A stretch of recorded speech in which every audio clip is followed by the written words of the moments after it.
Buenas tardes, vamos a esperar unos minutitos para dar inicio al seminario a medida que va ingresando la gente a la sala. Gracias por la espera.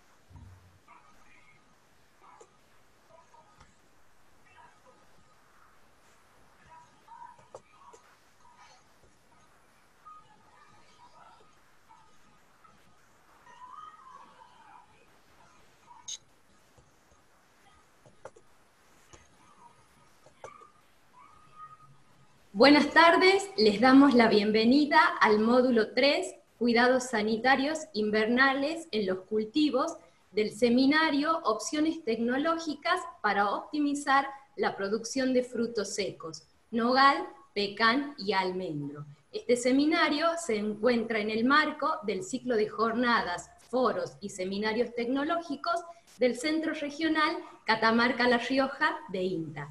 En esta oportunidad, la presentación estará a cargo de los siguientes profesionales.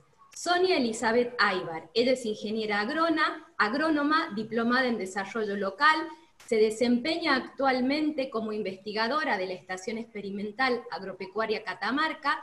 Sus líneas de trabajos son protección vegetal en frutales, entomología aplicada, manejo integrado de plagas en nogal, vid y almendro. Asimismo, ha sido designada como coordinadora de la Plataforma de Innovación Territorial Zona Central Catamarca-La Rioja. Es docente de la Cátedra de Zoología Agrícola de la Facultad de Ciencias Agrarias de la Universidad Nacional de Catamarca. También estará presente Franca Carrasco, ella es ingeniera agrónoma, Magister Science en protección vegetal con orientación en fitopatología. Ingresó en la Estación Experimentaria Agropecuaria Catamarca en el año 2014 como becaria de formación en el estudio del control de enfermedades de cultivos de interés regional con microorganismos benéficos. Actualmente se desempeña como investigadora en el Laboratorio de Fitopatología en líneas vinculadas a los patosistemas de cultivos frutales y su posible control biológico. Posee múltiples presentaciones en congresos y publicaciones en revistas. Es integrante de la red de expertos del CINAMIMO SENASA. También estará presente el ingeniero Juan José Cólica, especialista universitario en olivicultura y heliotecnia, Master of Science en olivicultura y heliotecnia. Actualmente se desempeña como investigador en la Agencia de Extensión Rural de Andalgalá, perteneciente a la Estación Experimental Agropecuaria Catamarca, en las temáticas de fruticultura y bosques nativos. Es referente nacional en cultivos de nogal, olivo y membrillero. Forma parte de programas nacionales y realizó publicaciones en diversos ámbitos de divulgación, como así también tiene una vasta experiencia en jornadas a campo y asesoramiento técnico a productores. A continuación, tendremos 40 minutos para escuchar la disertación. Durante el transcurso de la misma, ustedes podrán hacer todas las preguntas que consideren necesarias a través del chat. Una vez finalizadas las presentaciones, las preguntas seleccionadas serán respondidas, se harán 2 rondas de preguntas en función de los tiempos disponibles, y aquellas preguntas que no puedan ser respondidas durante la presentación serán realizadas por correo electrónico de cada disertante a sus cuentas de mail. Muchas gracias y que disfruten la presentación.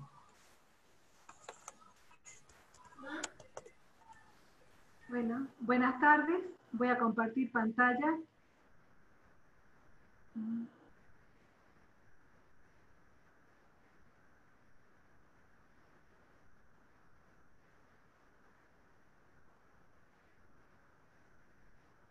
Ahí estamos. Bueno, mi nombre es Sonia Aybar y vamos a hablar de las plagas de los cultivos. En protección vegetal, a las plagas están acá los insectos, ácaros y nemátodos.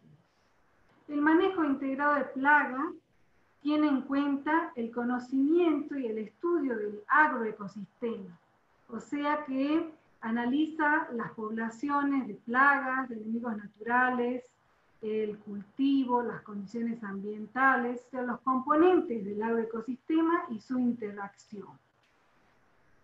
Con la base del conocimiento del agroecosistema, planifica estrategias de control para las plagas. Esas estrategias de control con una fuerte base en lo que es la resistencia de los cultivos, de las plantas, el manejo de buenas prácticas, el control biológico, el control mecánico y el control químico. El control químico teniendo en cuenta productos selectivos de bajo impacto ambiental.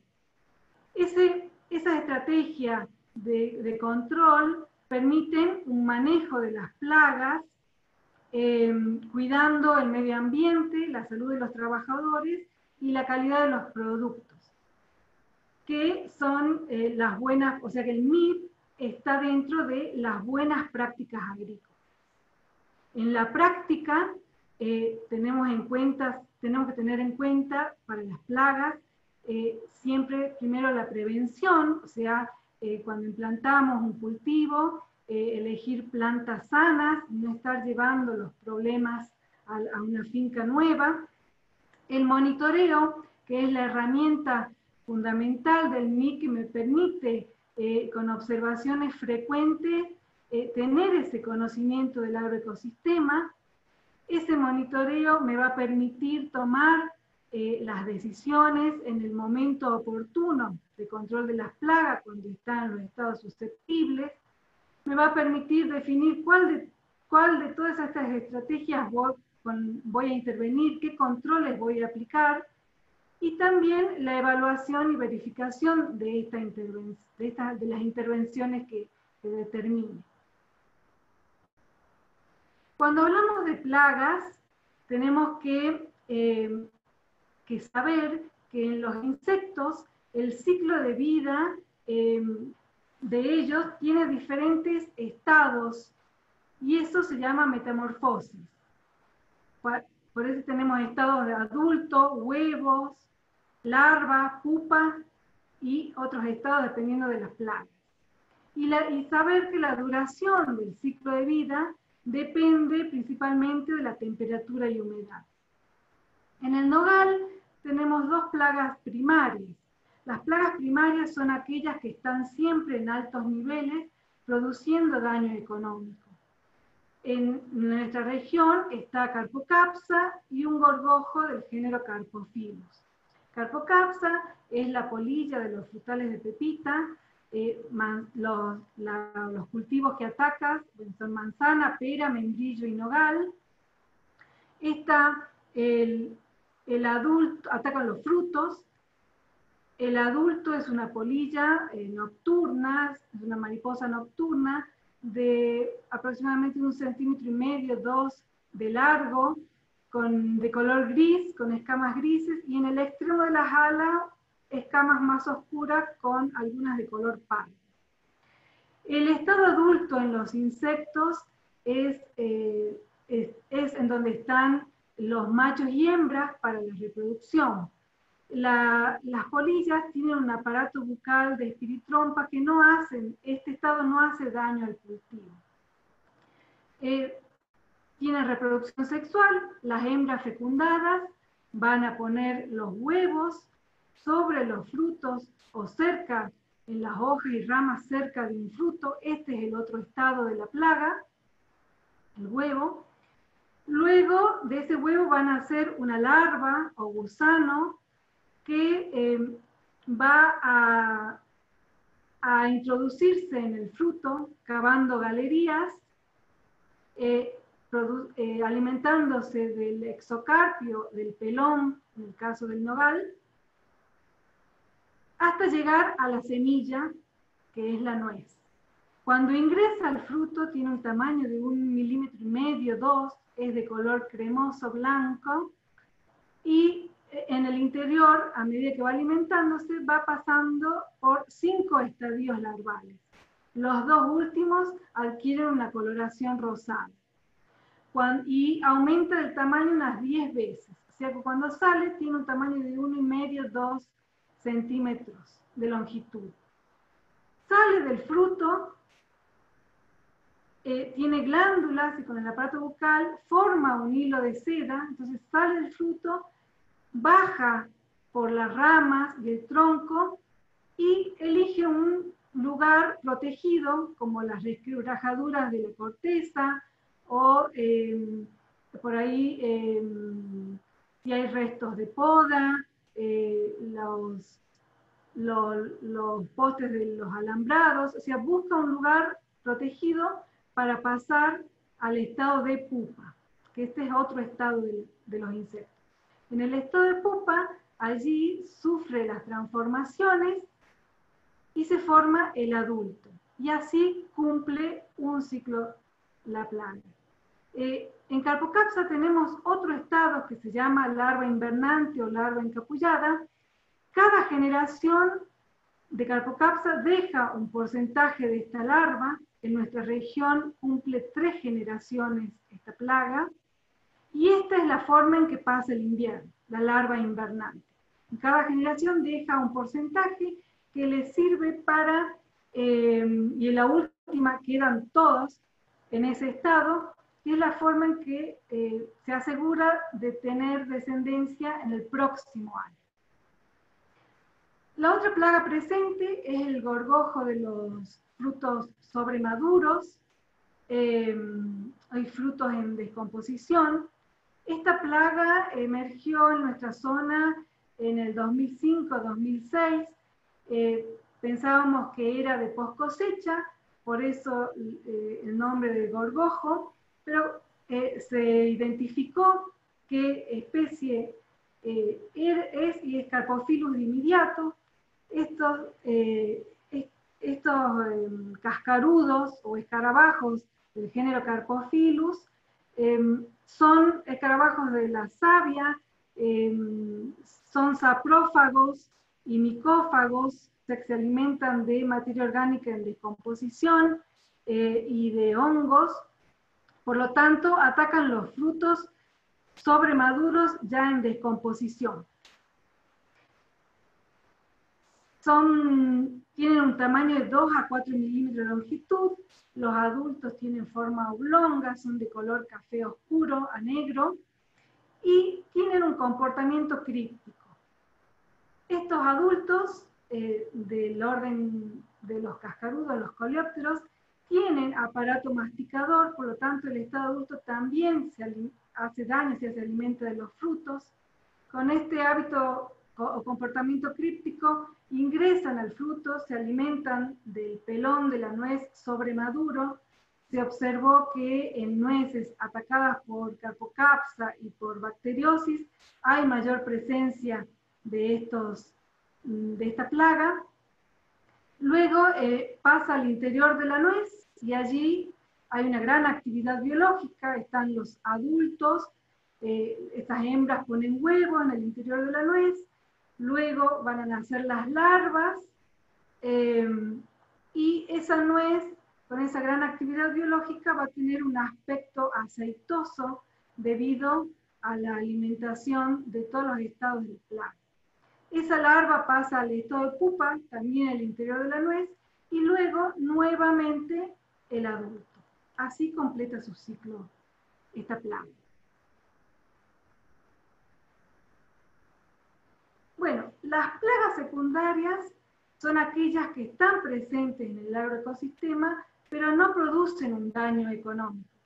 Pero estas plagas en condiciones ambientales favorables o en condiciones de manejo del cultivo, pueden aumentar los niveles y transformarse en plagas importantes. Por eso es que hay que tener en cuenta. Pero son las que no hacen un daño económico y no se tendría que hacer un control de estas plagas. Tenemos la polilla del algarrobo, del género Ectomyelois. Esta polilla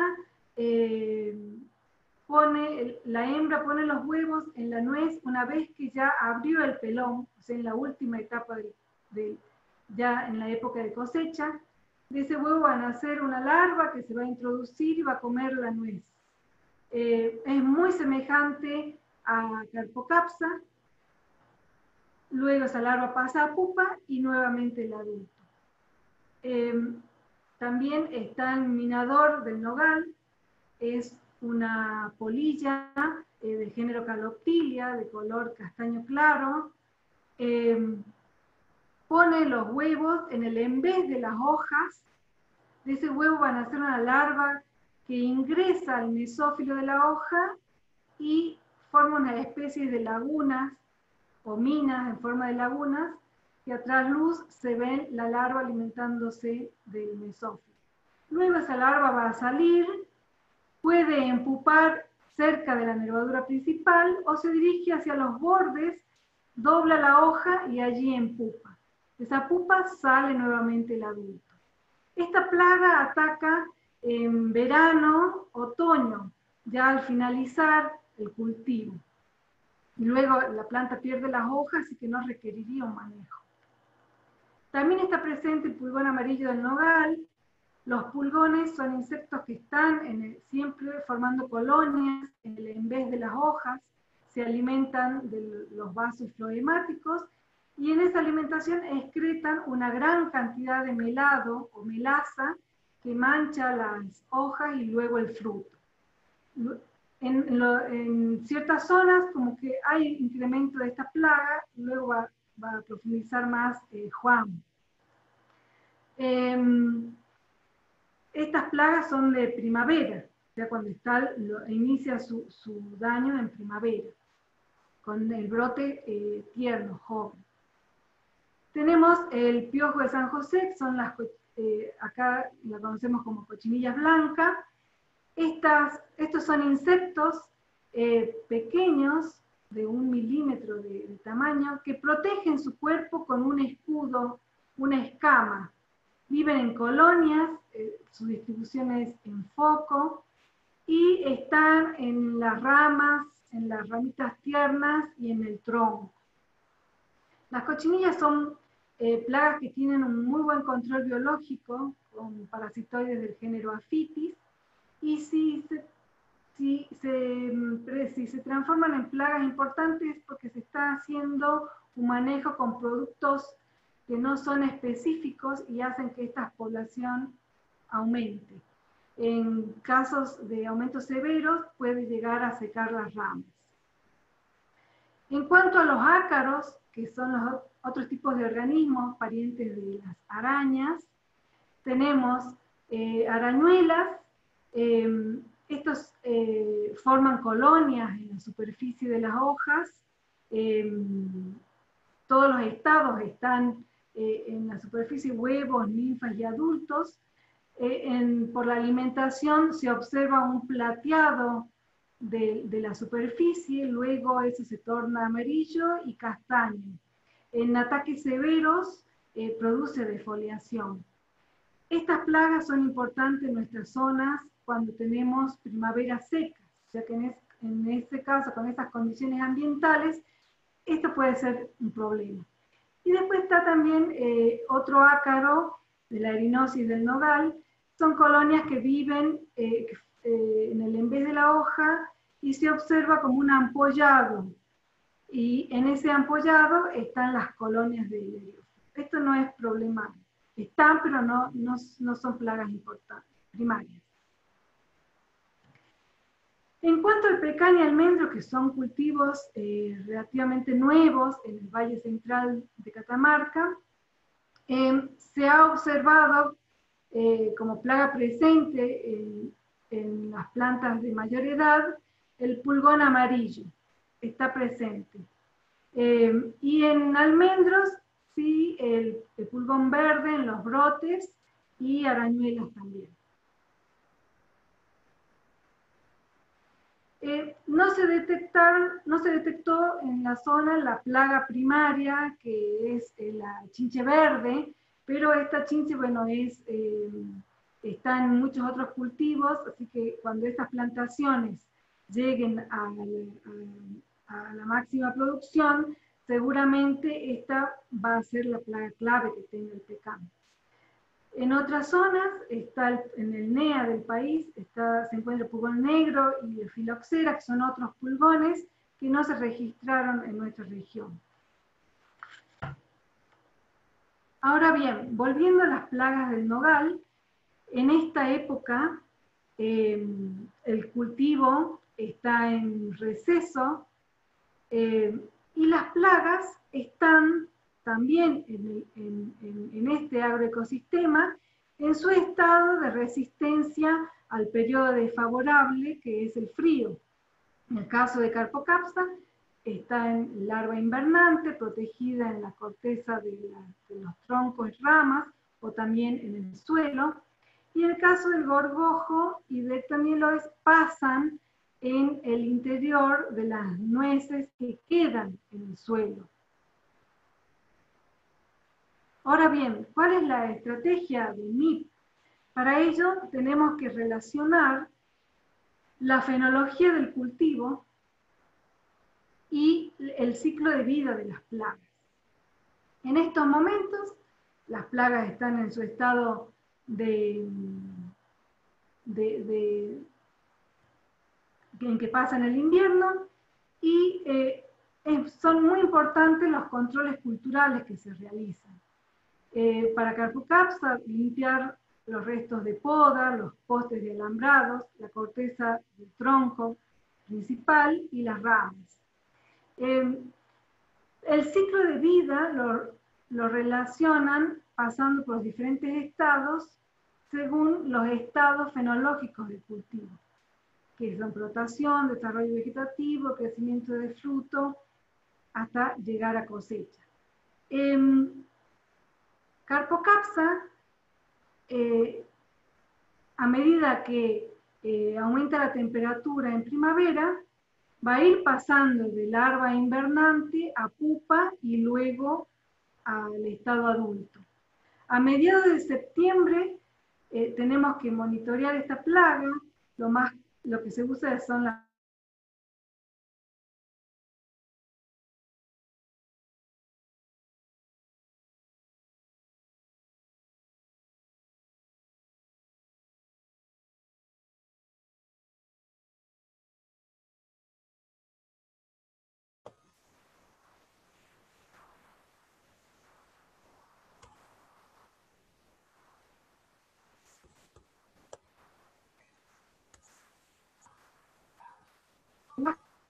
Sonia, creo que se cortó la comunicación de Sonia.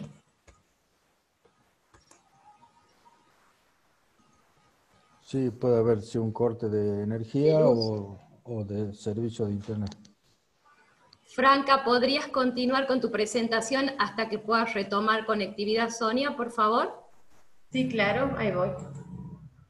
Les pedimos disculpas, pero hubo algún problema de energía o de conectividad de la ingeniera Sonia Aybar y no pudo completar la presentación. Vamos a tratar de solucionarlo y ahora vamos a continuar con la parte de la disertación de la ingeniera Franca Carrasco. Gracias. Hola a todos, espero estén muy bien. Lo que vamos a ver ahora es el manejo invernal de enfermedades en cultivos de frutos secos, nogal y pecan. Yo soy Franca Carrasco, me desempeño en el laboratorio de fitopatología del experimental de INTA Catamarca. Cuando hablamos de cuidados sanitarios invernales, ¿a qué nos referimos? ¿En qué consisten? Bueno, nos referimos a acciones, a labores, a intervenciones o estrategias que se realizan durante la época otoño-invernal, con el fin o con el objetivo primario o principal de prevenir la enfermedad. Eso a fin de reducir el inóculo del patógeno y a su vez todo esto de integrarse en lo que es el manejo de la enfermedad, en el manejo integrado de la enfermedad. Esto a su vez Franca, tiene un... Sí. No está saliendo la presentación. Ah, a ver, ahí voy. Vamos a ver. Disculpen. puse y se ve que no... Ahí está empezando, ahí está. Dale, buenísimo. Estamos de puros desperfectos. Bueno, como les decía, ¿en qué consisten los cuidados sanitarios invernales? En acciones o labores realizadas en la época otoño-invernal con el fin de prevenir la enfermedad. A su vez, el objetivo principal es reducir el inóculo del patógeno, que es el que va a actuar en la etapa de crecimiento del cultivo, y todo esto integrado al manejo de la enfermedad, que no es otra cosa sino la gestión de la sanidad del cultivo. Es decir, cómo gestionamos nuestra plantación, cómo gestionamos nuestro cultivo, cómo evitamos la enfermedad, o cómo convivimos con la enfermedad. Vamos a ver dos enfermedades principales para cada uno de los cultivos, para nogal y para pecan. En esta oportunidad, para nogal vamos a ver la bacteriosis, y una enfermedad o una sintomatología, un complejo asociado últimamente a la bacteriosis conocida como VAN. Bien, la bacteriosis es producida por la bacteria Xanthomonas arborícola Patovar uglandis, mientras que el VAN, cuyas siglas responden a las palabras necrosis apical marrón, están en inglés, se caracterizan porque aparecen últimamente juntas. Si bien los estudios demuestran que es la bacteria Xanthomonas la que se encuentra en mayor cantidad, presente o más abundante, o es la iniciadora de todo el síntoma, de este síntoma que vemos acá, el VAN aparece como haciendo un efecto de sinergia o estimulando todo ese daño. Las condiciones para que se desarrolle Xanthomonas son estas: temperaturas suaves a elevadas, precipitaciones abundantes mayores a 25 milímetros, elevada humedad relativa mayor a 95%, esto es un factor crítico en el desarrollo de la enfermedad, y luego los insectos, polen, viento, material vegetal infectado que sirven como elemento de dispersión. Estas mismas condiciones también se reproducen para los hongos que causan el VAN. En nuestra zona, en Argentina también, los hongos asociados al VAN se reconocen como Fusarium o Alternaria, mientras que en otras regiones del mundo el complejo es mucho mayor, no solamente es Alternaria y Fusarium, sino que hay otros como Coletotrichum o especies de la familia de las Botryophaerias. Ahora, si nosotros llevamos todas esas condiciones del patógeno y miramos el cultivo, vemos que actualmente el cultivo de nogal se encuentra en la etapa de reposo invernal, en el mes de julio. En esta etapa la planta se encuentra como yema dormida. Entonces, si nosotros nos preguntamos cómo está la bacteria en este momento, la bacteria se encuentra como bacteria invernante, o sea, como bacteria latente presente en todas esas yemas dormidas del nogal. Entonces, no solo están las yemas, sino que también la encontramos en los cancros, en los amentos secos, en los frutos viejos, constituyendo el inóculo primario. Pero este inóculo primario tiene una historia que se remonta hacia la época, hacia el periodo productivo anterior, donde las condiciones de temperatura y humedad favorecieron la producción del inóculo. Ahora, esta bacteria invernante, con los hongos del VAN también, que tranquilamente cohabitan, todo eso se encuentra en la misma etapa, que es el reposo invernal. Ahora, este inóculo primario, cuando las condiciones de temperatura y humedad sean las adecuadas, va a generar una infección primaria, que a su vez luego va a generar una infección secundaria. Esta infección primaria, como la vemos acá, tiene su máxima incidencia en el periodo crítico del cultivo, que es donde se genera mayor tejido verde, como es la brotación, luego la elongación de la flor masculina, la flor femenina. Entonces, en esta etapa la bacteria está presente como infección primaria, es su etapa preferida, por todo el tejido fresco, verde que hay. Entonces empieza a generar los síntomas al atacar las hojas desde temprana edad. Estos son síntomas característicos de bacteriosis. En un daño severo, todas estas necrosamientos puede hacerse mucho más grande. El efecto principal es que disminuye la superficie de fotosíntesis.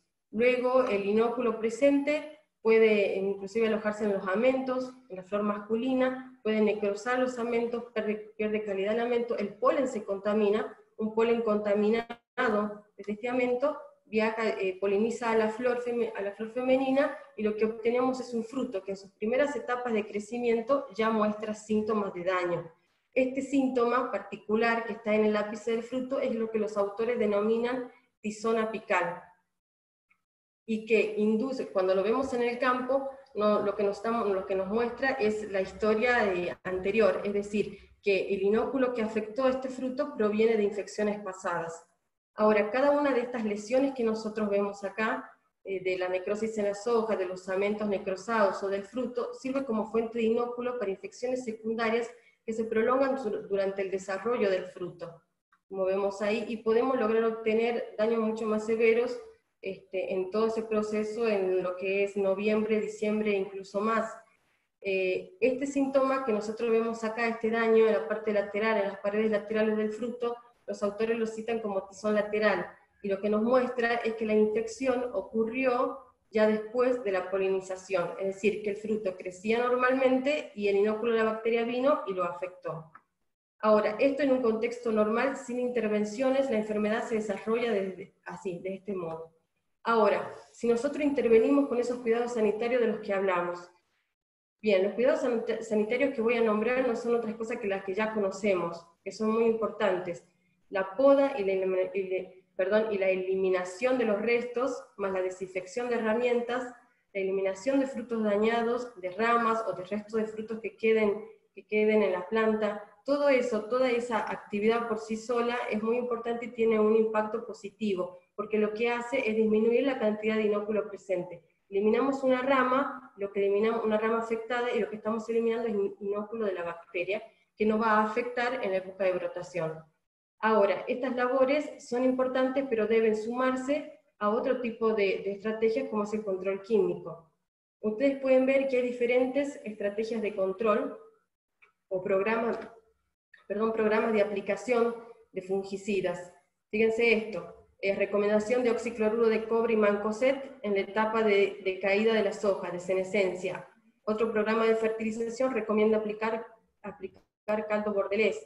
Luego, en el periodo de reposo invernal, que es en el que actualmente nos encontramos, hay bibliografía o programas de aplicación que recomiendan el caldo bordelés. Si nos vamos un poco más a yema hinchada, vean cómo también se sigue recomendando el oxicloruro de cobre y mancozeb, y así en la etapa de brotación, oxicloruro de cobre y mancozeb. Si nos vamos más hacia el final de todo el periodo, los principios activos siguen siendo lo mismo, oxicloruro de cobre y mancozeb. El oxicloruro de cobre se lo puede reemplazar por otros principios a base de cobre, pero siempre está el cobre y está el mancozeb. ¿Sí? Esto es un poco cuestionable actualmente porque se piensa, por experiencia ya, que los productos a base de cobre van generando un efecto de resistencia en la bacteria. Bien, el hecho de usar mancozeb unido al cobre tiene un efecto que es no solamente de disminuir la presión de selección del cobre sobre la bacteria, sino también de controlar esos patógenos que acompañan a la bacteria, que son los causantes del VAN, que yo les nombré hace rato. Ahora, estos planes de aplicación de productos o de pulverizaciones no son estándares, no son aplicables a todas las fincas. Primero tenemos que saber reconocer cuál es la condición de nuestra finca, básicamente hacer un registro de temperatura y humedad. No tenemos en las fincas, no tenemos a nivel nacional, podría decirse, un registro o un sistema de vigilancia para la bacteria, para Xanthomonas. Entonces, no podemos aproximarnos mediante umbrales, pero nosotros podemos registrar temperatura y humedad y aproximar aquellas condiciones que son favorables para la viabilidad de la bacteria. Conociendo aparte qué tipo de variedad tenemos en el campo, si es susceptible, si es resistente, podemos saber qué tan próximo está a un crecimiento de la bacteria o un ataque de la bacteria. Por ejemplo, estos son programas de aplicación de fungicidas que utilizan en California. Ustedes fíjense, ellos incorporan el principio activo que es la casugamicin, un antibiótico. Ellos tienen restricciones respecto al uso del casugamicin o casumín. Ellos no lo pueden usar más de 2 aplicaciones en la etapa de crecimiento, en la etapa productiva, y lo combinan con otros principios activos para bajar la presión de selección. Acá lo vemos, casugamicin más mancozeb, cobre y mancozeb. Acá tenemos otro modelo o programa de aplicación donde se hace 4 aplicaciones combinando todos esos principios activos que yo les nombré antes. Generalmente para bacteriosis los principios activos son los mismos y se van jugando las diferentes combinaciones para evitar esta presión de selección y para justamente también controlar los hongos causantes del VAN. ¿Qué es importante de esto? Que se queden ustedes, que el monitoreo es esencial, ¿sí? La poda nos ayuda, la eliminación de resto ayuda a la aplicación de programas fitosanitarios con un correcto registro de temperatura, pero el monitoreo es importante. Nosotros monitoreamos en cuatro localidades de Catamarca, diferentes de acuerdo a su humedad. Monitoreamos la yema, el reposo invernal, yema dormida, el cultivo de nogal, y fíjense que obtuvimos 90% de las yemas tenían bacteriosis, tenían la bacteria Xanthomonas en estado latente, y luego, acompañando a la bacteria, todos estos valores, 80, 50, 84, 61, de presencia de patógenos fúngicos asociados al VAN, unos y otros que no sabemos si tienen o no influencia en el VAN, que es la necrosis apical marrón, como por ejemplo Coletotrichum, especie de la familia de Botryophaeria, Alternaria, Fusario. Fíjense qué importante es el monitoreo. Si sé que mi variedad, por ejemplo Chandler, que es susceptible, tiene un 90%, acá, tiene un 96% de yemas infectadas con Xanthomonas, y que me encuentro, que tengo temperaturas y humedades que se van aproximando al periodo, a la máxima a la viabilidad de la bacteria, o a las condiciones para que la bacteria comience a atacar, yo puedo planificar y elegir cómo empezar a manejar la bacteria en mi finca. Este es un ejemplo de algo que siempre preguntan, ya que están cuestionados el uso del cobre, de principios activos, siempre, aunque sea rotándolos. Bueno, en Chile se hizo este estudio porque ellos notaron que había ya resistencia en cepas de Xanthomonas al cobre. Ellos utilizaban inclusive aplicaciones que llegaban hasta 14 veces aplicando cobre en un ciclo productivo del cultivo. Notaron generación de resistencia en las bacterias y probaron integrando bioinsumos que van hacia el control biofungicidas dentro de la gama de los bioinsumos. Fíjense que utilizaron Acillus, que es un producto a base de bacilos, lo combinaron con cobre, utilizaron un producto a base de tricoderma, estos ya son productos comerciales, patentados, ¿no? Después utilizaron hidróxido de cobre, que es otro principio del cobre, y luego combinaron hidróxido de cobre con este otro biofungicida. Entonces ellos observaron que los mayores efectos en bajar la enfermedad fueron utilizando Bacillus con cobre, y luego utilizando este otro principio activo del cobre, y luego utilizando esta combinación de cobre con otro biofungicida. Lo cual es alentador si nosotros pensamos en algún momento empezar a incorporar este tipo de estrategias. Bueno, ahora vamos a hablar del pecán, y una de las enfermedades que más pérdidas económicas produce, que es la sarna del pecán, ocasionada por Fucicladium effusum. Su sinónimo del nombre es Cladosporium carígeno. Este patógeno afecta al tejido verde, al igual que vimos en Xanthomonas, desde brotación en adelante, afecta a las hojas generando una necrosis internerval, afecta al fruto, generando este tipo también de lesiones en el fruto, en lesiones severas de defoliación. Temperaturas adecuadas para este patógeno, de 15 a 25 grados para empezar su ciclo, elevada humedad relativa, lluvia. Este es un factor clave, la humedad en la superficie de la hoja. Le gusta la humedad por más de 6 horas en la superficie de la hoja. Eso asegura que el patógeno llegue a la hoja, colonice y empiece a hacer todo su ciclo. Factores como los insectos, polen, viento, material vegetal infectado ayudan a la dispersión dentro y fuera de la finca. Volviendo sobre las etapas fenológicas del pecán, miremos, nosotros nos encontramos también acá, en julio, reposo invernal, yema dormida. ¿Cómo está el patógeno en ese momento? Como hongo invernante, acompañando a la yema. ¿Y dónde está? En la corteza, en los peciolos, en la vaina, en los tallos, todo que viene ya desde la época de crecimiento anterior, de la época productiva anterior. Todo esto constituye el inóculo primario que convive con las yemas y con el cultivo, y el cual va a generar la infección primaria. Ustedes vean la elevada presión de este inóculo primario coincidiendo con el desarrollo vegetativo del cultivo. En brotación se extiende un poco más hacia la floración. Luego podemos ver acá cómo las lesiones de este inóculo en las hojas comienzan a afectar y a generar síntomas en las hojas, y a su vez cada una de estas lesiones en las hojas va a generar el inóculo secundario o las infecciones secundarias, porque este hongo se caracteriza por ser policíclico, tiene muchas generaciones en un ciclo productivo del cultivo. Entonces fíjense cómo este inóculo crece en forma exponencial, y va a acompañar durante todo el desarrollo del fruto hasta que llega el endurecimiento de la cáscara, aproximadamente. Si no hacemos las intervenciones correctas, podemos incluso llegar a tener este daño y más. Bien, ¿cómo sería ahora si deseamos intervenir nosotros al patógeno con todos estos cuidados sanitarios? Llevemos nosotros esto, el inóculo primario, el hongo invernante, es la fase 0 en esta curva que vamos a ver cómo aumenta o disminuye la enfermedad.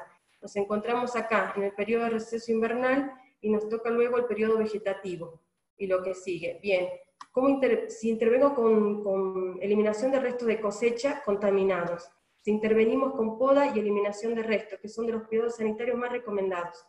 Afectamos, sí, la infección primaria, disminuimos el inóculo que amenaza la etapa de brotación, el desarrollo vegetativo. Ahora, si aplicamos otra de las intervenciones sanitarias recomendadas, que es la aplicación preventiva de cobre, ¿dónde afectamos? Afectamos también, digamos, presionamos sobre este inóculo, sobre el inóculo primario, que va a generar infección primaria en la etapa de desarrollo vegetativo, que es brotación, como lo vimos antes.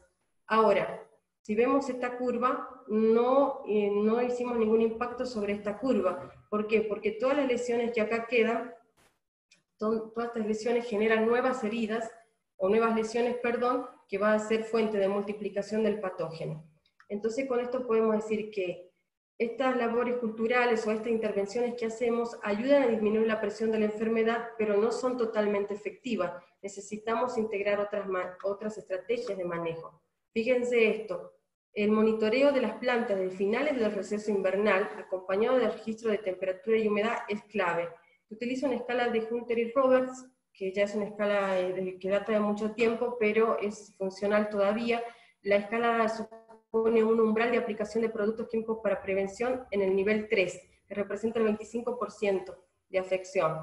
Ahora, tenemos esto por un lado. Luego, nos vamos a la correcta elección de la variedad y al conocimiento, sino de la variedad. La correcta elección de la variedad sería cuando estamos por armar nuestra plantación, pero si ya está en el campo, lo mejor que podemos hacer es conocer a la variedad y saber cómo se comporta, a través de su estado fenológico, si brota antes, si brota después, y a través de su resistencia a la sarna. Por ejemplo, yo resumí acá un calendario de fecha de etapas fenológicas que se hizo para Catamarca, que lo trabajó el grupo seco, el grupo frutos secos.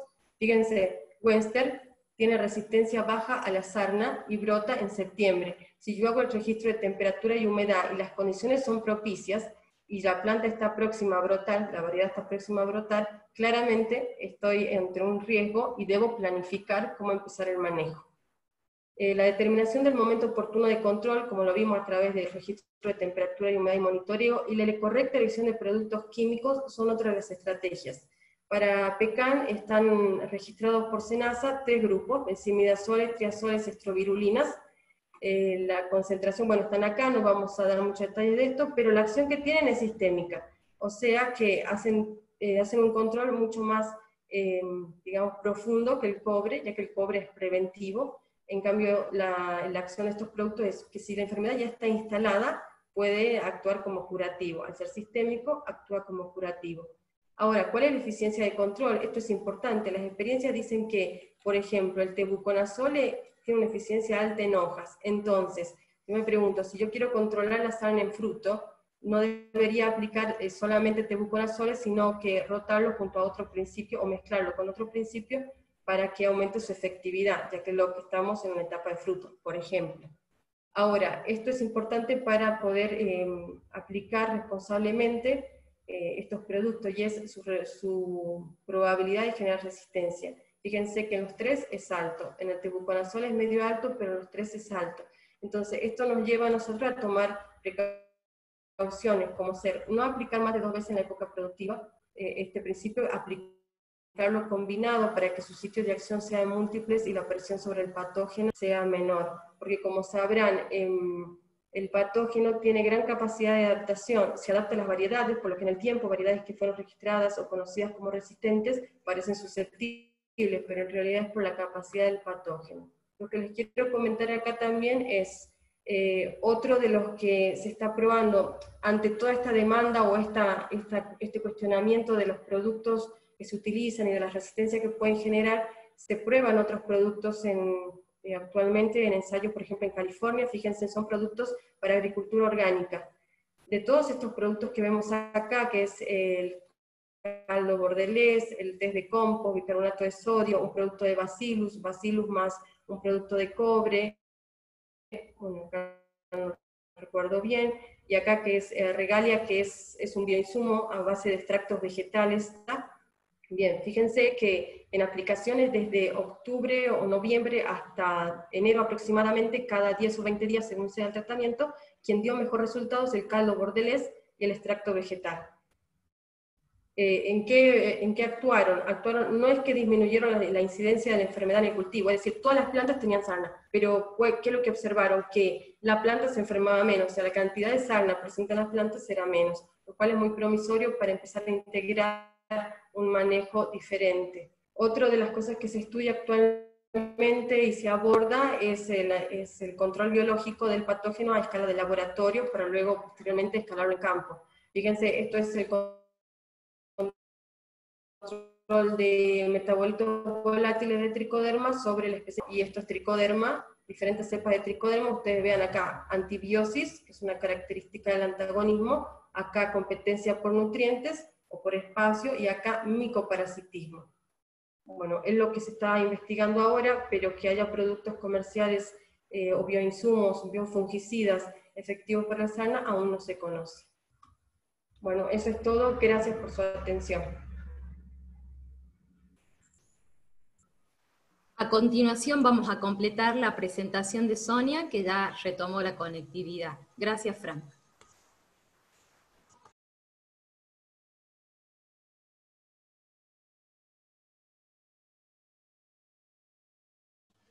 El micrófono, Sonia, habilita el micrófono, por favor.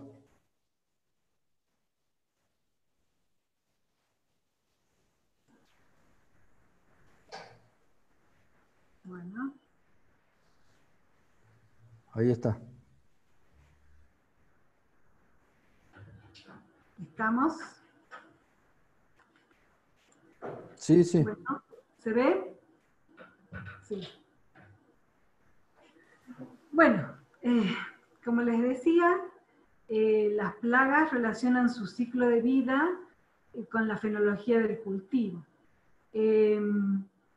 Carpocapsa cumple 3 generaciones para definir el momento de control de la plaga, con control químico. Se monitorea la plaga con trampas de feromonas. Estas trampas de feromonas van a atraer los machos. Se instalan en nuestra región a mediados de septiembre. Con el registro de captura de los machos y las temperaturas, sé que en esta época hay hembras ya fecundadas colocando huevos sobre los frutos o en las hojas y ramas cerca de los frutos.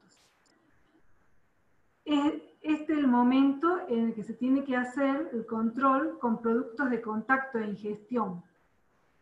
Esos productos tienen que estar sobre la superficie de los frutos y las hojas y ramas, de manera que cuando esta larva nace del huevo, como se arrastra, el producto actúa por contacto y en las mordidas que hace para ingresar al fruto, lo incorpora también por ingestión. Entonces, esta larva muere antes de entrar al fruto. Este es el sistema de vigilancia para esta plaga. Tiene 3 generaciones, por lo tanto, en la etapa de aproximadamente mediados de octubre a enero, se tiene que monitorear, manejar de esta forma para determinar los momentos oportunos de control.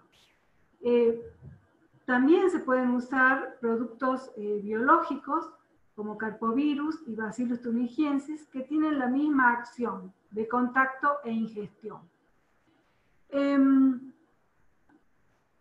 Para el estado de larva invernante, que es el estado en el que se encuentra ahora, como cada generación de Carpocapsa deja un porcentaje de larva invernante para el próximo año, a mediados de noviembre se recomienda el control cultural con fajas de cartón corrugados que se fijan bien a los troncos y ramas principales de los hospederos de esta plaga, y eso sirve de refugio para las larvas invernantes que quedan en este cartón corrugado. A los 10-15 días uno ve si hay capturas y elimina el cartón y vuelve a poner nuevamente otro. Así desde mediados de noviembre hasta la última generación, que es cuando todos pasan a larva invernante para el próximo año. Esta captura de larvas invernantes significa que hubo daño en los frutos, por lo tanto, cuanto más capturas tengo en este cartón, significa que algo pasó con el control químico que no fue efectivo. Pero sí es importante combinar las diferentes estrategias de control para en el tiempo, el próximo año, tener bajar los niveles de larva invernante que quedan en la finca. O sea que para ahora tener poca Carpocapsa en el campo, la tarea del control de esa larva invernante es a mediados de noviembre en todo el periodo vegetativo donde está activa Carpocapsa.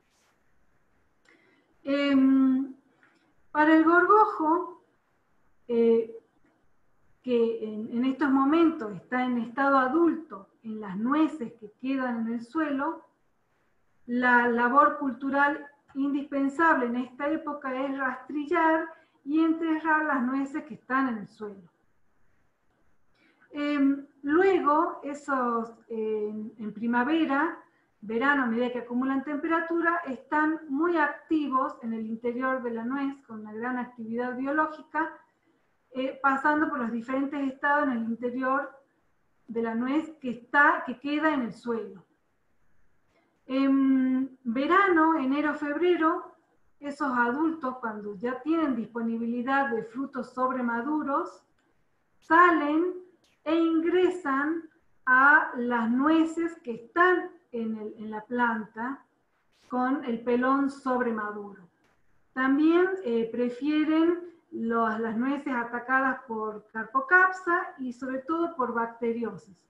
Se observa mayor cantidad de larvas y adultos en el pelón con esas características. ¿Por qué? Porque son saprófagos y se alimentan de hongos, o sea, de tejido fermentado. También en las nueces que están en el suelo está la polilla del algarrobo, Ectomyelois. Estas Carpófilos y Ectomyelois son plagas que las estamos llevando a post cosecha. Entonces, para estas plagas se recomienda cosechar la nuez en madurez fisiológica, o sea, antes de que abra el pelón y caiga la nuez al suelo. De esta forma se evita llegar a que el adulto ingrese al pelón que está en el árbol, con el fruto sobremaduro y las nueces, si la cosecha se hace esperando que caiga la nuez al suelo, levantarla rápidamente, que esté lo menos expuesta la nuez en el suelo. Cuando estas plagas se van a llevar a post cosecha, entonces en la etapa del secadero, aquellas que tienen un aspecto aceitoso seguramente están con el gorgojo en su interior, entonces eliminar en el secadero esas nueces, y sí, indefectiblemente se van a tener que hacer desinfecciones en almacenaje. Ahora, las viviendas, las casas, están generalmente en las fincas, y cuando se hace el pelado de la nuez, por ahí se observan que dejan los restos de las cáscaras cerca de las viviendas, o se usa la cáscara de la nuez para mejorar los caminos, o se los pone en el suelo en los gallineros.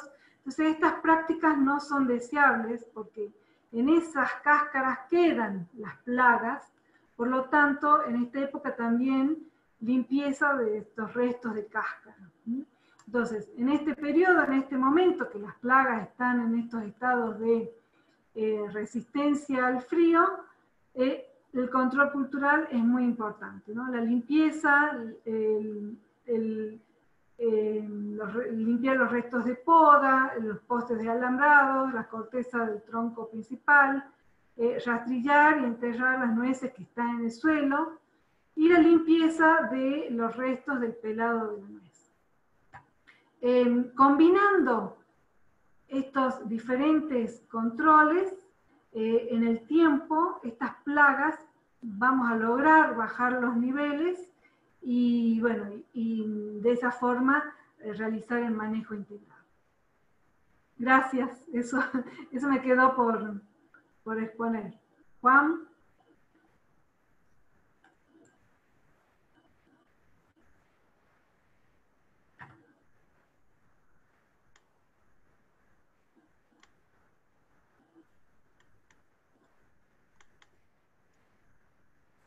Bueno, buenas tardes.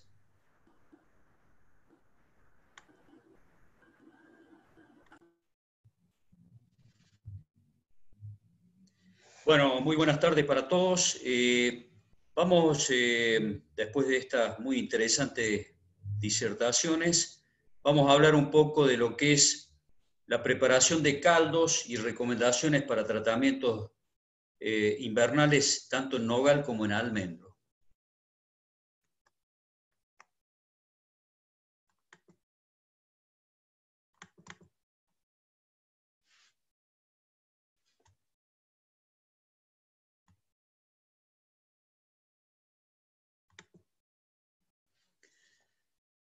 ¿Tenemos algún problemita?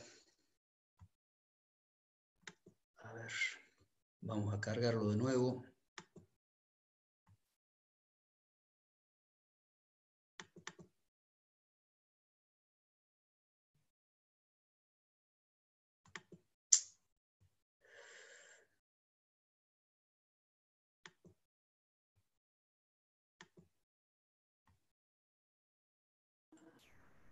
Se veía bien, Juan, ¿no? Sí, sí, pero está como trabado.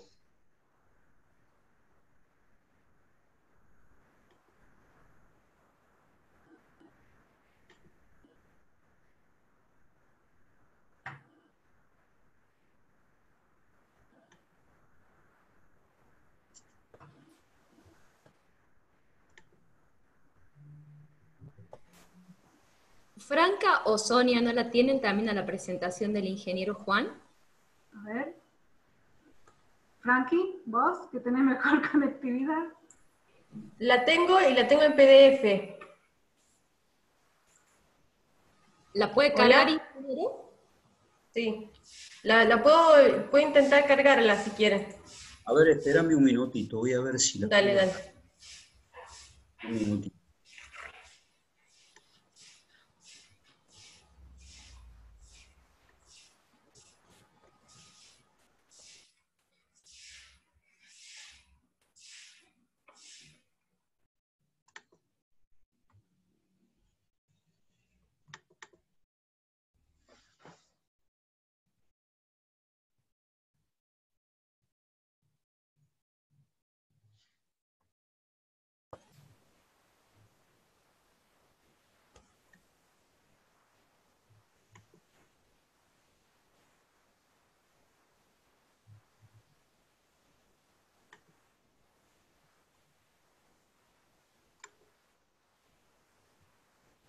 Creo que ahí está.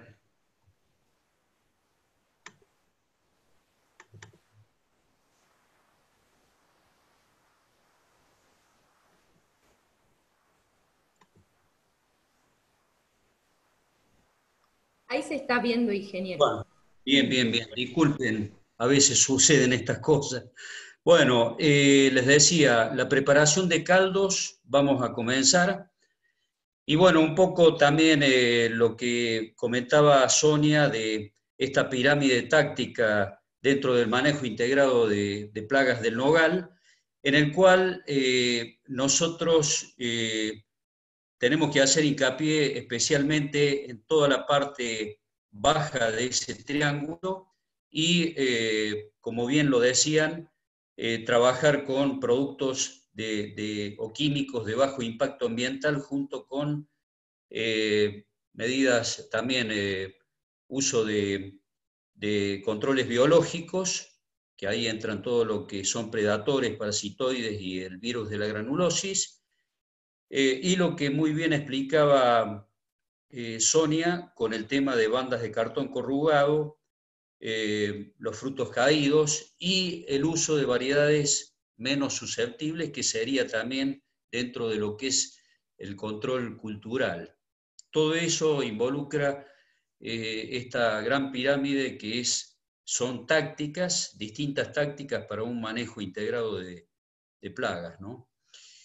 Nosotros tenemos un problema saliente en todas las regiones y es el hecho de que todas las viviendas están metidas, por así decirlo, junto a las plantaciones. Esto es un ejemplo de una zona nogalera de aquí, en el cual esta plantación, y para ellos es un problema utilizar químicos de alto impacto, como antiguamente era el metilacinfos o el clorpirifos, y por eso tenemos que procurar utilizar productos y prácticas que tengan la menor agresividad sobre el ambiente. Dentro de los productos recomendados para tratamientos invernales, bueno, algunos los han comentado, nosotros vamos a hablar básicamente del polisulfuro de calcio, algo del sulfato de cobre pentahidratado y del caldo bordelés y pasta bordelesa. Estos dos centrales, que son el fosfetilaluminio o fofitos y el mancozeb metalaxil, están indicados para lo que son plantaciones nuevas y tratamientos ya en el pie antes de la plantación. Bueno, el polisulfuro de calcio y el sulfato de cobre pentahidratado son productos para pulverizaciones invernales. Junto con esto también podríamos utilizar o emplear el caldo bordelés, pero en el caso del sulfato de cobre pentahidratado tiene acción, al igual que el polisulfuro, contra plantas epífitas, líquenes, cochinillas, formas invernantes de ácaros, pulgones verdes y pulgones verdes del nogal. Esto es más específico para lo que es el polisulfuro de calcio. El sulfato de cobre pentahidratado se lo utiliza más que todo para el control de plantas epífitas y cualquier resto o forma invernante de la bacteriosis o de algún hongo. En el caso de almendro, también para formas invernantes de viruela holandesa o mal de munición, la podredumbre morena, arañuela roja y parda, que tienen formas reservorios o formas de resistencia y que el polisulfuro puede actuar bien. Y bueno, también se lo utiliza para taladrillo en los frutales, sobre todo taladrillo del tronco, líquenes y el piojo de San José. Tienen una cierta acción cicatrizante y desinfectante y además tienen un importante aporte de azufre y calcio, el caso del polisulfuro, o de azufre y cobre en el caso del sulfato de cobre pentahidratado. Bueno, los otros productos, como ya bien les decía, el fosfetilaluminio, fofitos, el mancozeb metalaxil y el caldo bordelés y pasta bordelesa, tanto son herramientas preventivas antes de la plantación como para tratamientos en heridas. Bueno, uno de los problemas que sobre todo los nogales viejos pueden llegar a tener, esto es muy evidente en aquellas plantaciones que tienen poco manejo, es el clavel del aire y los líquenes, y con estos productos, sobre todo el polisulfuro de calcio, podemos limpiar a la planta. Estas dos especies no causan daño directo en cuanto a que no son parásitos de por sí, sino que utilizan al tallo o al lugar donde se apoyan como apoyo. Lo que ocasionan es generar un ambiente húmedo que va ocasionando daños en la madera. Bueno, otro problema saliente es la cochinilla. Esto es una plantación de nogal que es raro ver, pero de tanto en tanto aparece. Y el otro problema que también Sonia lo mencionó es una plaga que, si bien estaba presente, que es el pulgón amarillo del nogal, ya hay fincas, sobre todo en la zona de La Rioja, que están empezando a tener este problema y que el pulgón causa como esa serosidad que ustedes pueden ver, es como una melosis que que torna prácticamente como si estuvieran bañadas con agua, pero con un agua muy pegajosa por el exudado de savia, sobre todo floemática, producto de la acción de este pulgón. El pulgón realmente en Chile ha sido problemático y ellos han introducido este parasitoide de la Universidad de California, Davis, y con eso han podido lograr un control muy eficiente, sin necesidad tanto de pulverizaciones. Todo esto lo han hecho a través de un plan de introducción y cría de este parasitoide con un éxito notable, ¿no? Acá pueden ver los restos de momias, o sea, de los insectos que están momificados prácticamente, porque esta avispita pone el huevo y después, bueno, la larva se alimenta del pulgón y después, bueno, hasta que emerge el adulto, y una vez que emerge el adulto deja el esqueleto, el exoesqueleto del pulgón. Vamos un poco a las recetas de cocina, por así decirlo, y el polisulfuro de calcio es un producto que ustedes lo pueden encontrar o lo pueden comprar. Hay muy poca gente que lo formula, creo que en Mendoza hay uno, pero cada vez son menos las empresas que lo formulan. En este caso, ustedes, la recomendación que nosotros lo damos es hacerlo en forma casera, se lo puede fabricar. Los ingredientes son 20 kilos de azufre en polvo de alta pureza, 10 kilos de cal hidratada de construcción, puede ser cal viva también, pero hay que hacer el proceso del apagado, un tambor metálico de 100 litros, un fogón de leña y 100 litros de agua.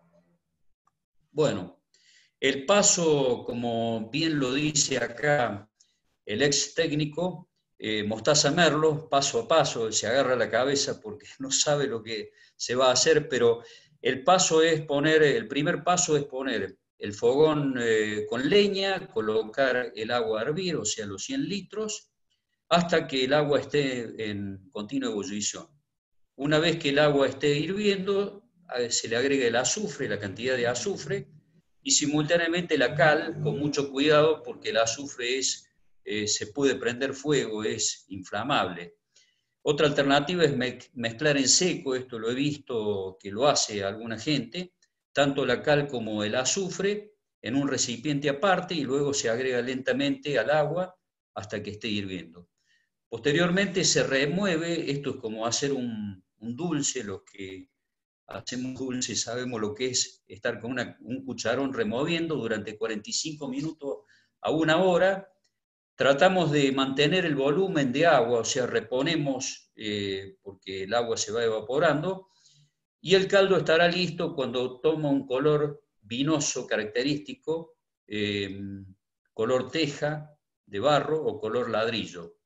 Se lo deja de reposar, enfriar, se lo filtra y se lo guarda en envases oscuros y bien tapados, de tal forma que para que se conserve bien se recomienda agregar un poco de aceite. El aceite va a quedar sobrenadante y eso va a formar un sello que le va a permitir conservar sin problema, y además porque tiene un olor muy desagradable.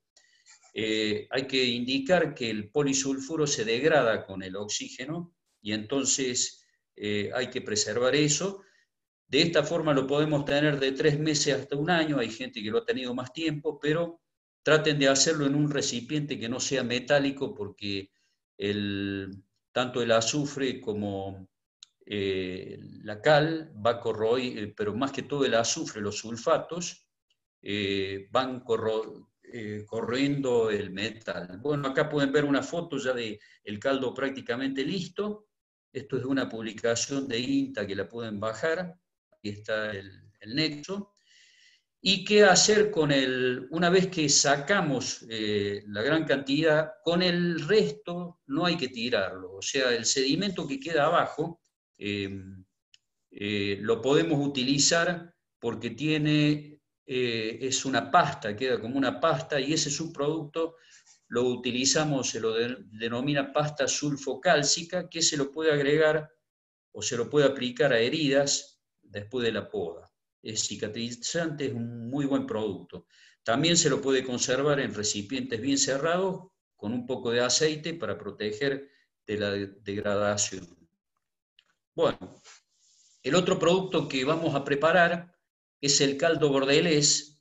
Es uno de los productos con el polisulfuro de calcio. Hay algo muy característico. Estaba leyendo que en Francia se lo utilizó a partir del año 1840. Y el caldo bordelés, ustedes saben que también fue algo accidental, que a un productor viñatero que le robaban uva, una vez aplicaban sulfato de cobre y lo mezcló con cal y así obtuvo un caldo que fue ese año que lo aplicó, fue el único que no tuvo peronóspora, salvó la uva, pero también evitó de que le robaran. Él puso un cartel que era finca o viña envenenada, y bueno, con eso se descubrió la acción fungicida. Este es un fungistático fantástico realmente, y creo que a cómo están los precios de los productos conviene prepararlo. Para eso siempre hay que tener un tambor plástico de 100 litros, un balde plástico de 20 litros, podemos utilizar los ingredientes, son 1 kilo de sulfato de cobre con 1 kilo de cal y 100 litros de agua.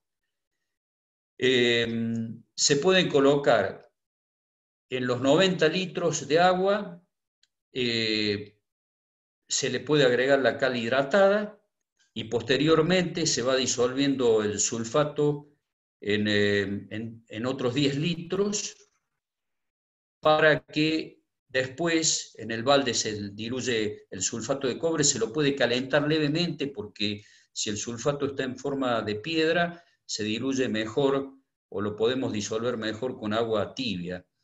Luego se mezclan ambas soluciones, siempre agregando el sulfato sobre la cal y no al viceversa, hasta formar un líquido que se va a obtener un caldo bordelés al 1%. Bueno, ese producto se lo puede utilizar, ya vamos a ver en qué situación, como también la pasta bordelesa. ¿Qué consiste la pasta bordelesa? También se utiliza un tambor plástico de 100 litros, 2 baldes de plástico de 20 litros, un agitador de madera, y la pasta bordelesa tiene 1 kilo de sulfato de cobre, también 1 kilo de cal y 40 litros de agua. En 10 litros de agua se diluye la cal, puede ser que uno la apague a la cal, hay quienes dicen que la cal viva es mejor, pero hay que apagarla. Una vez que esté tibia o fría, ya va a estar lista. En otro balde plástico se diluye el sulfato de cobre en 10 litros de agua, después se mezclan ambos, la lechada de cal en el tambor y se le agrega el sulfato de cobre, y si está muy espeso se le puede agregar 10 litros más de agua. O sea, con eso vamos a tener un preparado de unos 50 litros. La pasta bordelesa es el mismo sulfato de cobre, nada más que menos diluido. O sea, es más como si fuera una crema, por así decirlo. Los tratamientos de caldo bordelés se utilizan, por ejemplo, en almendro. Esto es una plantación de España en la cual están fumigando están haciendo un tratamiento para control de hongos de hoja, y lo hacen prácticamente también para estimular la caída, para generar la caída de hoja, porque la defoliación si no es muy tarde. En el caso de tratamientos invernales con polisulfuro de calcio, la recomendación, una vez que lo tengamos listo, es entre el 8 al 12%. Pueden hacer generalmente un tratamiento, y a veces hay gente que hace hasta 2, pero nosotros nos da muy buen resultado al 12% un solo tratamiento. Y el alternativo es el sulfato de cobre pentahidratado para clavel. Viene un preparado especial que viene para clavel del aire y tiene que estar entre el 8 al 12%. ¿Cuál es la opción entre uno y otro? Y es el precio. Yo les diría que por una cuestión también de que es mucho más amplio el polisulfuro porque controla otras plagas, yo recomiendo más el polisulfuro de calcio. Bueno, esto es un listado simple de los productos que están permitidos en agricultura orgánica. Esta lista posiblemente haya tenido alguna actualización, porque esto es del 92, pero fíjense que el caldo bordelés, el oxicloruro y el polisulfuro están dentro de los productos que están habilitados, junto con otro, ese listado, ¿no? Esto lo pueden bajar de internet. Y bueno, nosotros tenemos nuestros cerros que tenemos que cuidarlos y por eso también esta foto de nuestro Nevado de la Conquija, que es el santuario de la naturaleza. Muchas gracias. Muchas gracias, les agradecemos a los disertantes las presentaciones y ahora haremos unas cuantas preguntas a cada uno de ellos. La primera es para Sonia, de Claudio Moretti, y nos consulta: tengo almendros en Córdoba, quisiera saber cómo combatir cotorras y hormigas.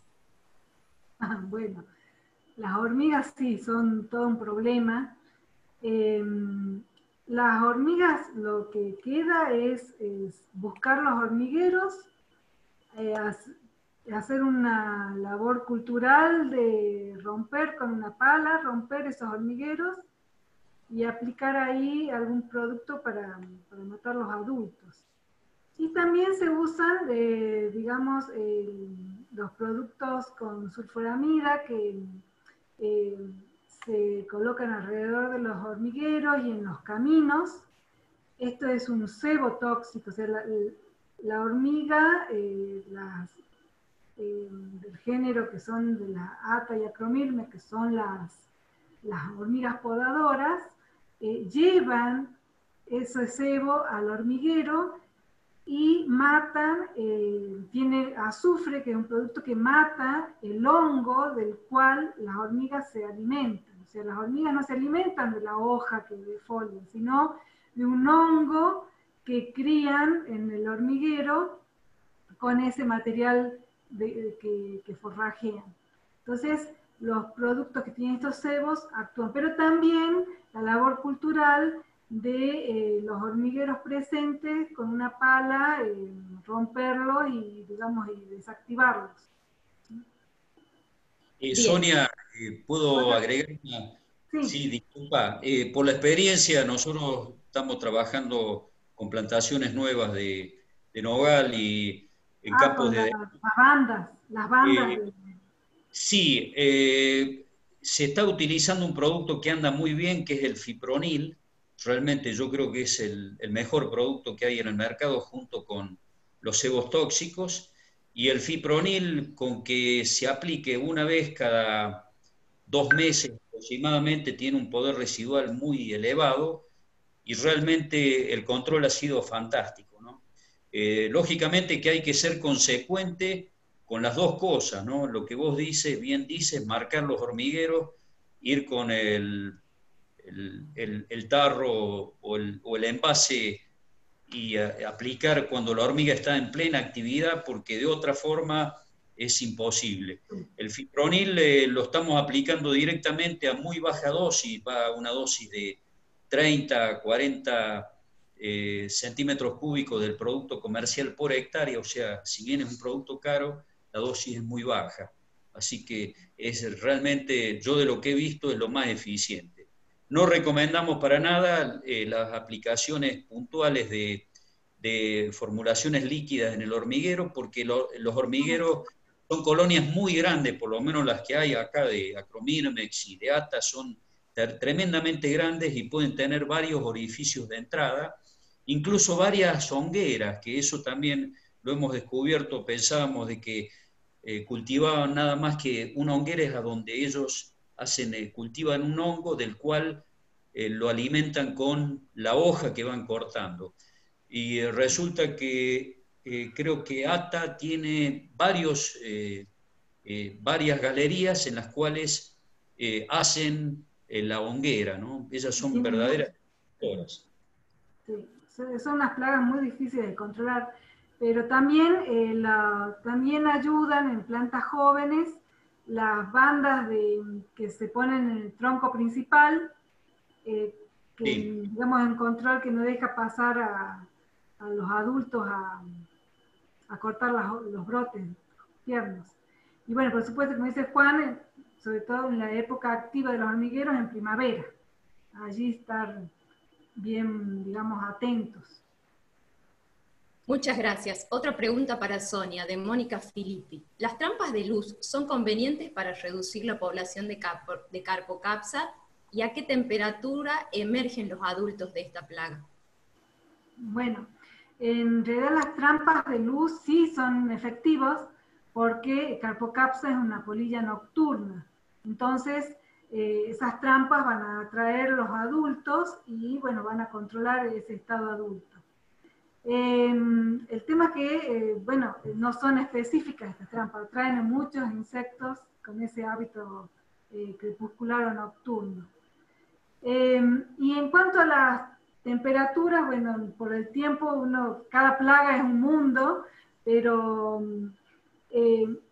Carpocapsa para la primera generación necesita acumular aproximadamente desde la larva invernante hasta que emerge el adulto, aproximadamente 265 carpogrados o grados días. Esos carpogrados se calculan teniendo en cuenta la temperatura media diaria desde el 1 de agosto aproximadamente, menos el umbral de desarrollo de la plaga, que son 10 grados centígrados. Muchas gracias, Sonia. Bueno.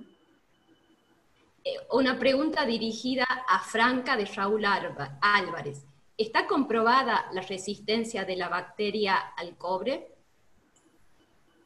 Hola Raúl, en nuestro país no hay estudios que lo indiquen, pero lo que mencioné y lo que mostré es un estudio de Chile en el que observaron que en un sitio específico de Chile donde hacían muchas aplicaciones periódicas por ciclo productivo de productos de cobre, se registró que varias cepas aisladas de Santo Mona mostraban resistencia a niveles mucho más altos de cobre. Entonces esa es como una alarma que se enciende para ellos y empiezan a probar combinaciones de cobre con bioinsumos o con otros productos. Pero en nuestro país particularmente no existen, que yo sepa o haya leído, registros sobre la resistencia.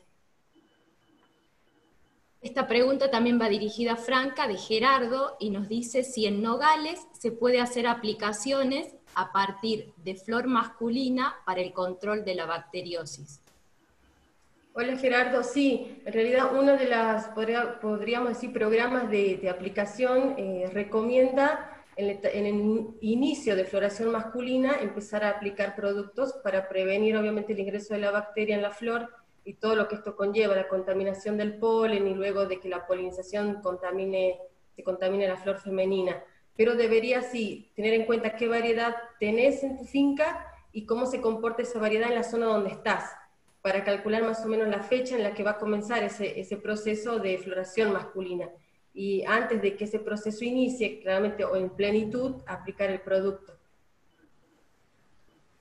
Gracias, Franca. Esta pregunta va dirigida al ingeniero Juan, la hace Hugo Diego Jara y nos pregunta si es posible realizar un manejo agroecológico en plantas de frutos secos.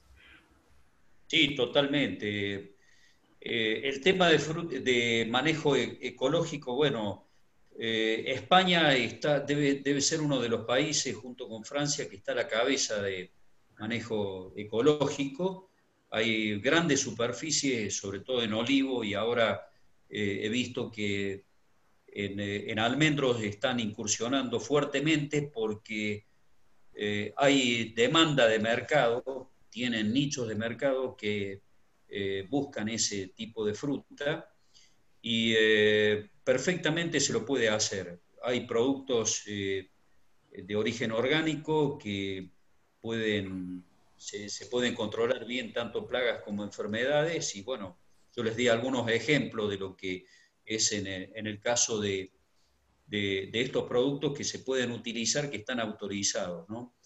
Y creo que había alguien también para responderle lo de los loros, las cotorras, que es un problema saliente. Se ha adoptado ya en forma generalizada el uso, sobre todo en almendra, de variedades de cáscara dura. Prácticamente no tenemos registros de daños, sí en variedades de cáscara blanda como Non-Parey, o por ejemplo la famosa Next Plus Ultra, o las variedades clásicas que eran de cáscara blanda, esas sí eran tremendamente atacadas porque aquí hemos tenido plantaciones que eran fuertemente atacadas por los loros, y ahora tenemos, a partir de la guara, penta y marinada, estos problemas prácticamente han disminuido al mínimo, ¿no? Yo diría que en este momento el mayor problema en plantación son los daños de la mara o liebre patagónica que ocasionan daños a nivel de tallo, ¿no? Pero en el primer año, ya después no tienen incidencia. Gracias, ingeniero. Y la última pregunta también está dirigida a usted, de Gerardo, y consulta si se puede usar el caldo bordelés para controlar bacteriosis. Bueno, sí, se lo puede usar, tiene que ser la condición, hay dos condiciones. El caldo bordelés tiene que ser neutro, o sea, hay que medir el pH, tiene que estar a pH 7, y únicamente está recomendado para usarlo solo, no se lo puede mezclar. Se lo puede utilizar, hay gente que lo ha utilizado, yo no lo mencioné, pero el caldo bordelés tiene una acción que perdura en el tiempo, y eso me lo decían muchos productores viñateros de Europa, que lo siguen utilizando por la buena adherencia que tiene, que le da sobre todo la cal, que es uno de los productos que mejor persiste en la hoja, si bien no es sistémico, pero tiene una muy buena persistencia en la hoja y un muy buen nivel de protección. Muchas gracias, ingeniero, gracias Sonia, gracias Franca, gracias a todos los que han estado participando y presenciando este módulo. De esta manera culmina el módulo 3, Cuidados Sanitarios Invernales de los Cultivos, del seminario Opciones Tecnológicas para optimizar la producción de frutos secos, nogal, pecan y almendro, en el marco del ciclo de jornadas, foros y seminarios tecnológicos del Centro Regional Catamarca-La Rioja. Aprovechamos la oportunidad para invitarlos a participar del último módulo, que será calidad de frutos en post cosecha y almacenamiento, que estará a cargo de las ingenieras Leonor Pilati, Sonia Aybar, María Sol Molina y el ingeniero Julio Santillán. Todos aquellos que requieran certificado de asistencia deberán enviar un correo a la dirección que figura en el flyer donde se inscribieron, solicitando el mismo con su nombre completo y DNI. Muchas gracias por haber participado, y aquellas preguntas que no han podido ser respondidas lo harán los disertantes a través de los correos electrónicos. Buenas tardes y buen fin de semana. Muchas gracias. Hasta luego.